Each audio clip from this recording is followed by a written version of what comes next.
Find the sum of all two-digit number which when divided by 4 leaves 1 as remainder. थोड़ा सा tricky question है but हो जाएगा ये।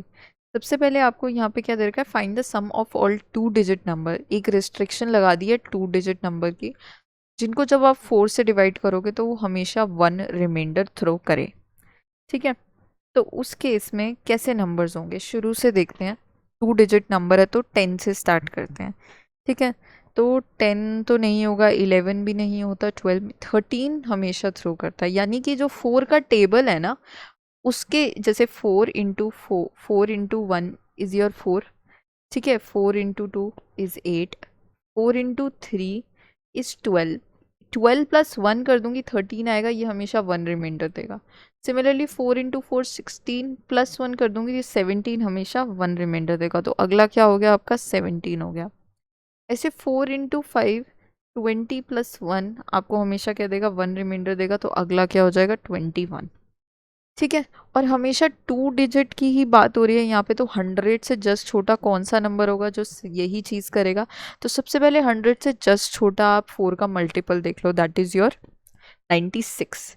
96 प्लस 1 करेंगे 97, हमेशा आपका क्या करेगा, 1 रिमाइंडर थ्रो करेगा। तो ये इस तरीके से आपकी सीक्वेंस जाएगी। अब आपको क्या निकालना है, सबका सम निकालना है। तो इसके लिए बहुत ईजी तरीका है, n/2, right, n/2 first term plus last term. हमें ज़रूरत सिर्फ n की है, फर्स्ट और लास्ट टर्म हमें पता है। तो वही चीज़ करेंगे, 97 का नंबर ऑफ टर्म निकालेंगे, 13 प्लस n-1 इंटू डी क्या है आपका, डी आपका हमेशा क्या रहेगा, 4 रहेगा। ठीक है, सब में 4 4 का गैप है। तो ये हो गया 97 minus 13 plus 4 is equal to 4n। इसको सॉल्व करते हैं।